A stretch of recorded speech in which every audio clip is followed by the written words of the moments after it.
প্রায় 26.5 ঘন্টা পর পুরোপুরি নিভেছে হযরত শাহজালাল আন্তর্জাতিক বিমানবন্দরের কার্গো ভিলেজের আগুন।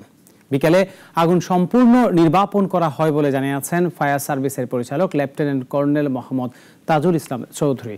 বিমানবন্দরের ৮ নম্বর গেটের সামনে আয়োজিত ব্রিফিংয়ে তিনি বলেন, আগুন সম্পূর্ণ নির্বাপন হলেও এখনো কিছুটা ধোঁয়া দেখা যাচ্ছে, তবে ভয়ের কোনো কারণ নেই, কোনো ফ্লেম নেই। এই সময় কার্গো ভিলেজে নিজস্ব কোনো আগুন নেভানোর ব্যবস্থা ছিল না বলে জানান তিনি। বলেন, যদি কার্গো ভিলেজে সক্রিয় বা নিষ্ক্রিয় ডিটেকশন ও প্রোটেকশন সিস্টেম থাকতো তাহলে এত বড় দুর্ঘটনা হতো না। এমন কোনো ব্যবস্থা তারা পাননি।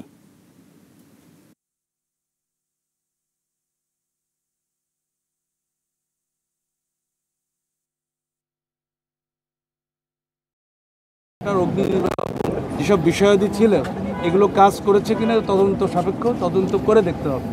এখানে যে ফায়ার ফাইটিং সিস্টেমটা আছে এটা ইন্টারন্যাশনাল একটা মানে অপারেশনাল, মানে এটাকে অপারেশন করার জন্য যে যে কার্যক্রম করার কথা সেটার জন্য আপনার ফায়ার ফাইটিং সিস্টেম রয়েছে, এটা বেবি চকের রয়েছে।